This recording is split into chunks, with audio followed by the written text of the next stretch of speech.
I'm in unison with you. We're manifesting Drake Maye. Like you said, here for a talented project. With the Patriots getting a quarterback I'm not entirely thrilled with. You want to take a rookie quarterback and set him up to struggle, put him behind this New England offensive line. I was really impressed by Drake Maye. Drake Maye last year proved to be absolutely dynamite as a runner. But I just want to make sure that we understand how good Drake Maye is playing. If he's such a good quarterback, why doesn't he throw good all the time? With the Patriots' previous dynasty in ruins and their Hall of Fame level head coach walking away, Drake Maye didn't walk into a great situation. Bad offensive line, limited weapons, and a team in complete disarray. But despite all that, he put together one of the more impressive rookie seasons of 2024, given that bad situation. I've been high on Maye since the draft, but this review isn't about confirming priors or hyping him up, just an honest breakdown of how Drake Maye performed under tough circumstances. Let's get into Drake Maye's rookie review. So it's clear by now that the Patriots didn't have a good supporting cast for Drake Maye.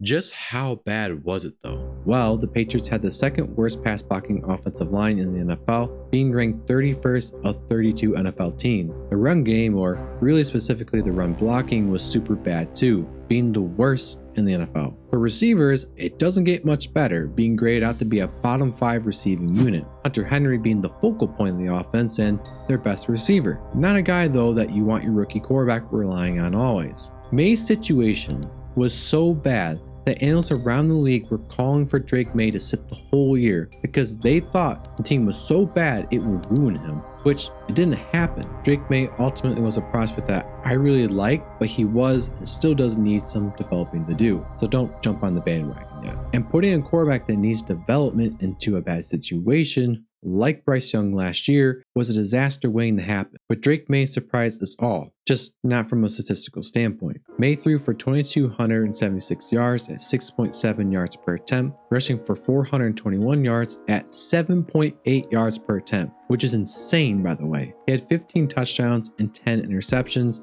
with 2 rushing touchdowns and 9 fumbles. He only had 14 big-time throws and 16 turnover-worthy plays, with a big-time throw rate of 3.7% and a 3.5% turnover-worthy play rate. This is remarkable given he had literally no one to throw to. It also was better than Bo Nix and Jane Daniels, and only 0.2 less than Caleb Williams for big-time throw rate. Drake Maye should have had fewer big-time throws and only much more turnover-worthy plays than the rest of the guys given the situation around him, and that wasn't the case. It's not like he was blowing everyone's socks off either. Everyone just expected him to look terrible, like dog water. And he didn't. He was not freaking out or looking spastic. He did his part and he tried to make the most out of what was happening around him. Now, under pressure, Maye is graded out to be below average, having a 44.4 passing grade, not really surprising. But even when kept clean, he was still not great statistically, having a 76.1 passing grade, which was 29th out of 46 quarterbacks. Drake Maye not having good receivers and possibly scheme could be the reason behind this. It's something to watch though. There was a remarkable difference when he was blitz versus all other plays, which is interesting. This shows his output remained the same really no matter what was happening. So if Maye's stats didn't look great, even the advanced ones, why are so many people optimistic about him? And to be honest, you really just have to watch the games he played, and you'll notice all the bad surrounding him, but him showing poise and overcoming the adversity.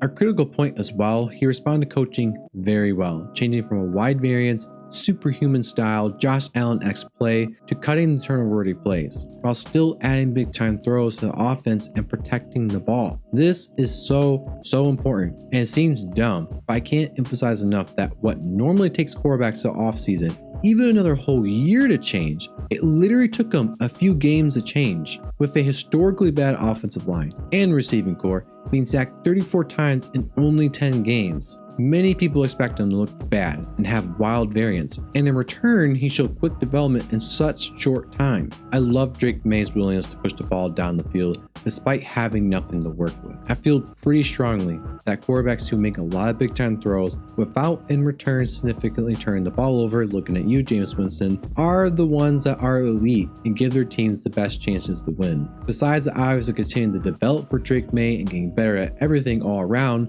Maye does need to improve improve in a few areas that are honestly really surprising. With one being Drake Maye was great at throwing to the intermediate level of the field in college. Like, he was the best in the draft class at it. And funny enough, but random, is Jane Daniels was the worst quarterback in the draft class to throw at the intermediate level in college, but was the best this year. Like, elite level as a rookie. Something didn't translate though with Drake Maye because he was one of the worst quarterbacks in the NFL in turnover-worthy plays when throwing at the intermediate range of the field. Another thing, much like Daniels and Williams, is how he dealt with sacks. When pressured, he had a 21.5 pressure to sack rate, which is impressive given how bad the offensive line was. I think that starts with how he maneuvers the pocket, doing whatever it takes. It can be taken off, thrown away, or making a big time throw. The one play that stood out for Drake Maye though was against the Titans in a game where they were destined to lose, maybe because of him. Maye had a few errors in that game that probably was going to cost him the game anyway, but with 1:45 in the fourth quarter and everything being put on him to drive down the field, it was a perfect test to see if he is the guy.